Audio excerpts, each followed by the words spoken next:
말씀의 은혜가 되시기를 바랍니다. 자, 오늘 읽은 말씀은 예수님께서 부활하셨을 때 있었던 사건을 기록해 놓은 것입니다. 오늘 본문에 그 사랑하시는 제자라고 그 다른 제자, 그 사랑하시는 다른 제자라고 말하는 제자는 요한을 가리키는 겁니다. 막달라 마리아가 예수님의 무덤을 안식 후 첫날 새벽에 찾아갔습니다. 예수님의 몸에 향품을 바르기 위해서죠. 그런데 무덤 앞에 갔더니 무덤 문이 열려 있는 거예요. 그리고 안을 들여다보니까 예수님의 시신이 없는 거예요.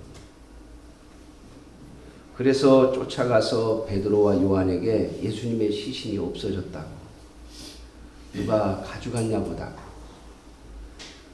그런데 베드로도 요한도 믿지 않았습니다.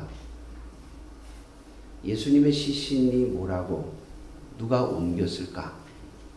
잘못 본 건 아닌가?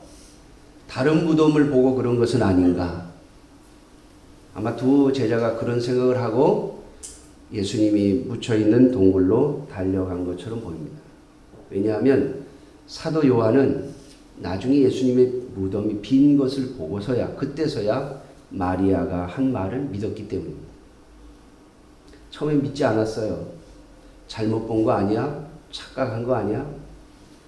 그리고 달려가서 무덤에 이르러서 보니까 예수님의 시신은 없고, 예수님의 시신을 감쌌던 세마포가 그대로 그 자리에, 그리고 예수님의 머리를 쌌던 두건도 그 자리에, 그리고 예수님의 시신만 없어진 거예요.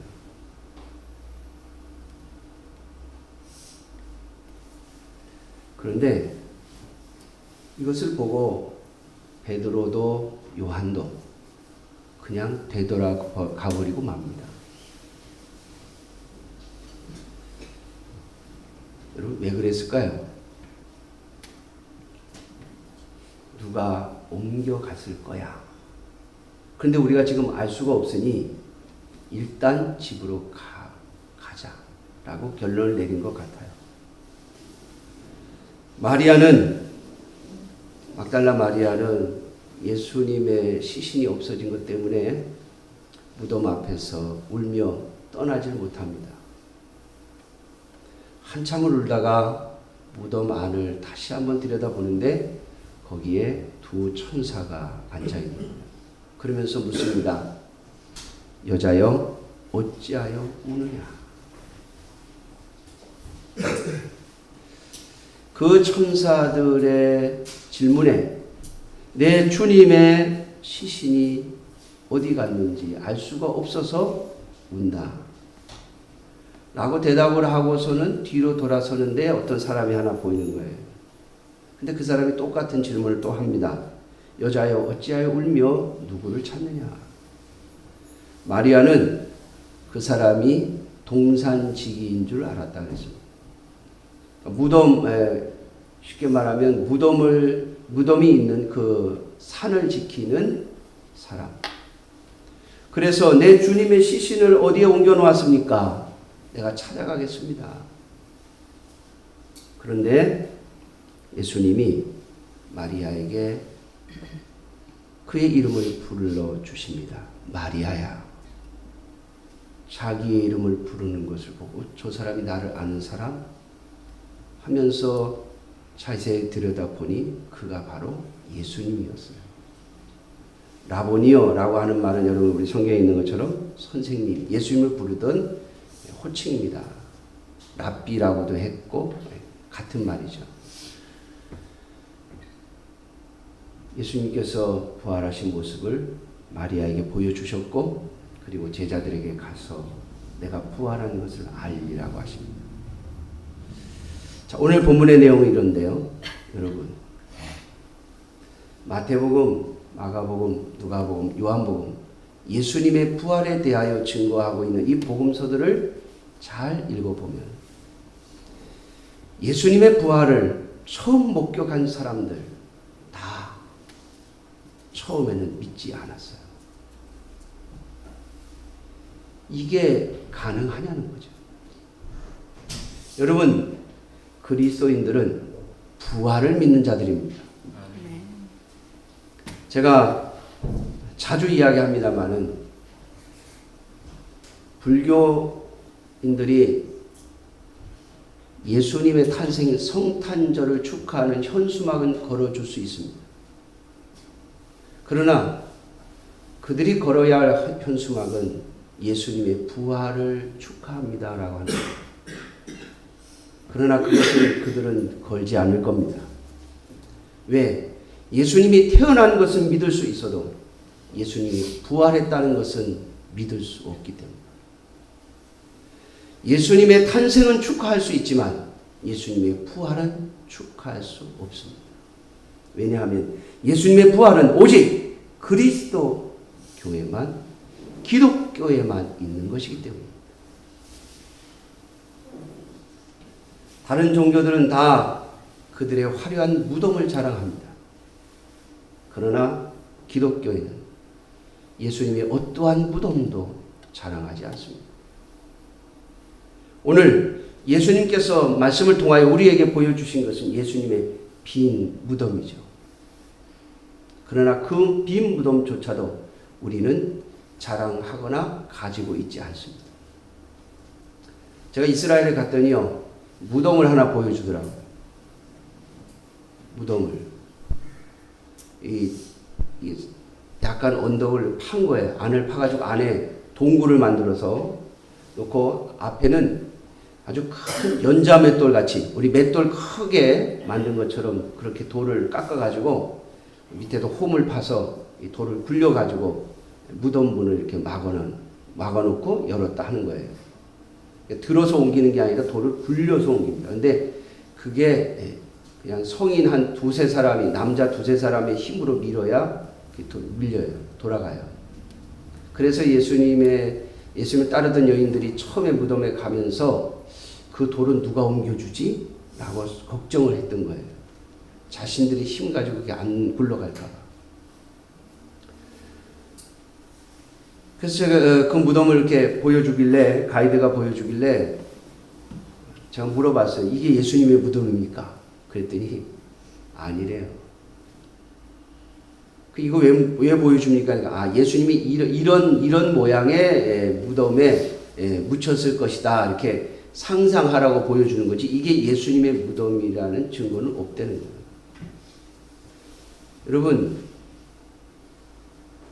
많은 사람들이 예수님의 무덤을 찾으려고 하지 않았겠어요? 그러나 예수님의 무덤은 어디인지 모릅니다. 또 하나님께서 기록도 안 남겨놓으셨어요. 또 제자들도 그 무덤에 대한 기록도 남기지 않았습니다.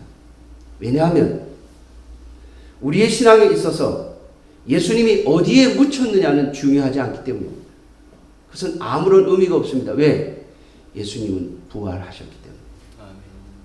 예수님의 무덤은 비었고, 그리고 그분은 지금도 살아계시기 때문에 예수님의 무덤이 어디인지, 어디에 묻혀졌었는지는 우리에게 아무런 의미가 없기 때문입니다. 그러므로 기독교는 무덤을 자랑하지 않습니다. 예수님의 부활을 증거하는 것이죠. 그런데 여러분, 이것이 우리의 인간에게, 우리 인성에 믿어지지 않습니다. 여러분, 예수님의 제자들, 예수님을 3년 동안 따라다니면서 수많은 기적과 표적들을 보았습니다. 예수님의 직접 말씀을 들었습니다.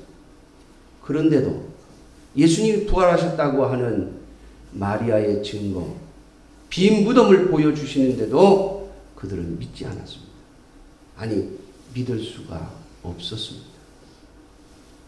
왜냐하면 이것은 우리의 이성으로 받아들일 수 없는 진리이기 때문에 그렇습니다.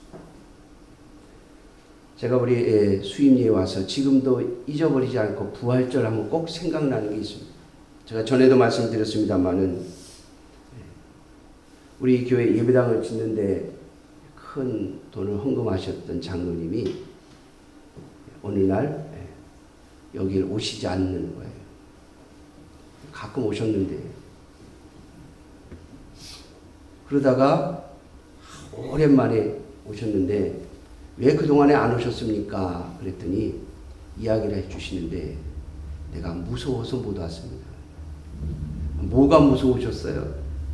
근데 그분이 오시지 않기 전에, 여기 발걸음을 끊으시기 직전에 무슨 일이 있었냐면, 그분이 예배를 마치고 이렇게 동네 길로 돌아서 운동 삼아 쭉 걸어서 집으로 가시는 중에 우리 수임리 개울 건너편에 사람이 목을 메어 달려있는 것을 보셨어요.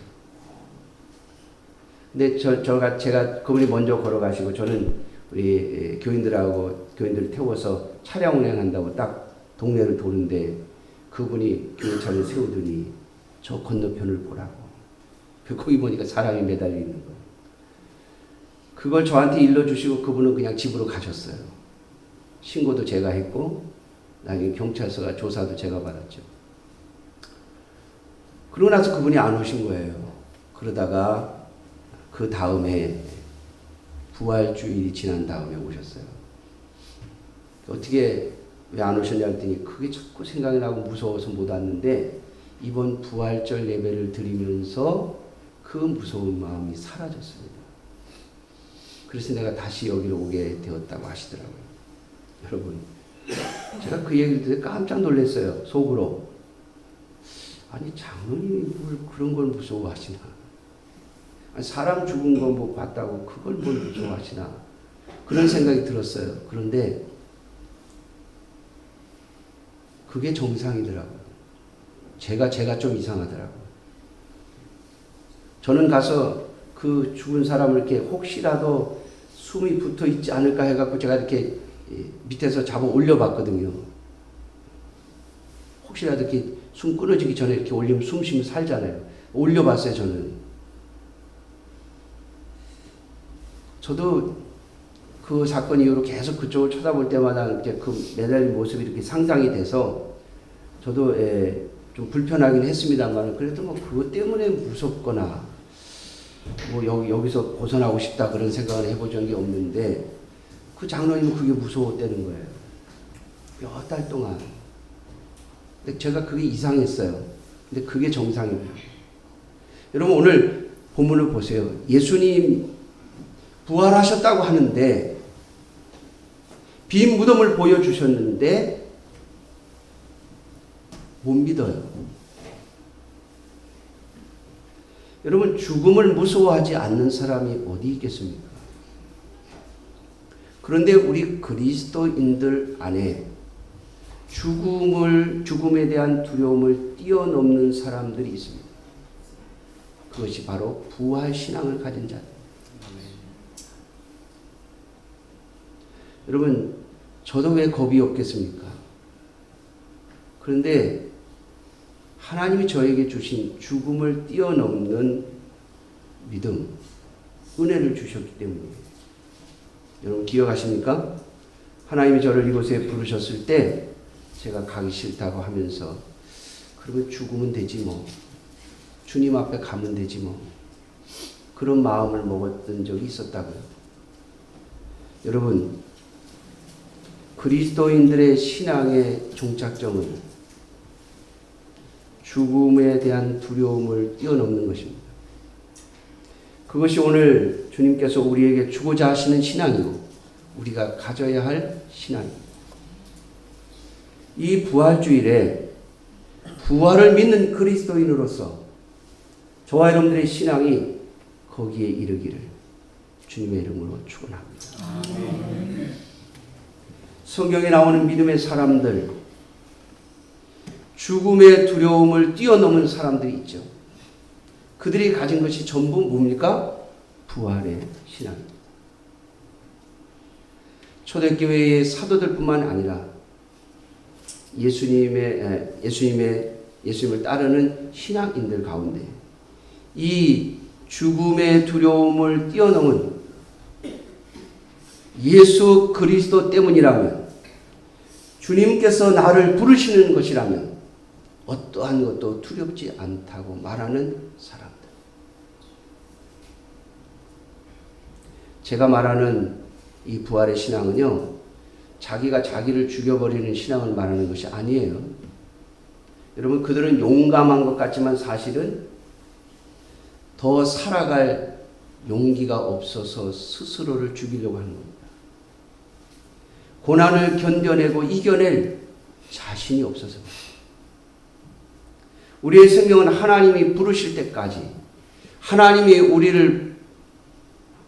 우리의 생명을 요구하실 때까지 살아가야 할 생명입니다.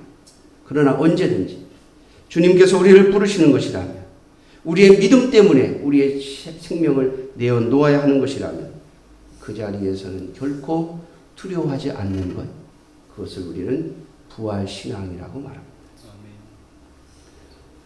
사랑하는 성도 여러분, 저는 그 장로님이 한 말이 지금도 가슴에 새겨져 있습니다. 예수님의 부활을 생각하니 모든 두려움이 사라졌다. 여러분, 여러분들을 두렵게 하는 것이 무엇입니까? 여러분들을 두려움에 떨게 하는 것이 무엇입니까? 예수 그리스도의 부활에 대한 신앙, 그 모든 두려움으로부터 여러분들을 일으켜 세우시기를 주님의 이름으로 축원합니다. 아멘. 우리의 주인이신 예수 그리스도께서 우리에게 영원한 생명을 주셨고, 그분의 허락하심이 없이는 아무도 우리를 해칠 수 없다는 사실을 잊지 마십시오. 그것이 오늘 저와 여러분들을 담대하게 만드는 힘이요, 능력입니다. 모든 그리스도인들의 능력은 바로 부활하신 예수님을 믿는 그 믿음에서 나오는 것이고, 예수 그리스도께서 주신 그 부활 신앙에서 나오는 겁니다. 오늘 본문을 보면 베드로가 예수님의 빈 무덤을 보고도요, 아무렇지도 않게 되돌아갑니다.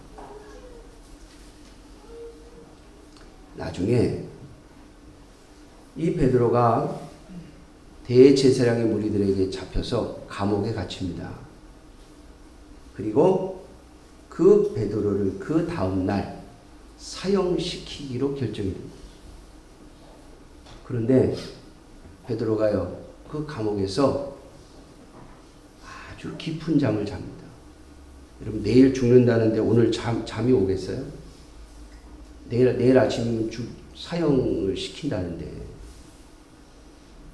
내일 아침. 근데 베드로가요, 너무 깊이 잠들어서 천사가 와서 옆구리를 발로 툭툭 차야만 일어나는 거예요. 옆구리를 건드려야. 말로 해서는 안 일어나는 거예요. 얼마나 깊이 잠들었는지. 천사가 옆구리를 차서 깨웁니다. 어떻게 그렇게 잘 수 있죠? 그게 부활신앙입니다. 예수 그리스도 때문에 내가 내일 죽는다 할지라도 오늘 편안히 잘 수 있는 신앙. 사랑하는 성도 여러분, 미래에 대한 염려와 불안, 그것이 우리를 잠 못 들게 하지 않기를 주님의 이름으로 축원합니다. 부활의 신앙이 여러분들에게 참된 평안과 기쁨을 주기를 주님의 이름으로 축원합니다. 기도하겠습니다. 자비로우신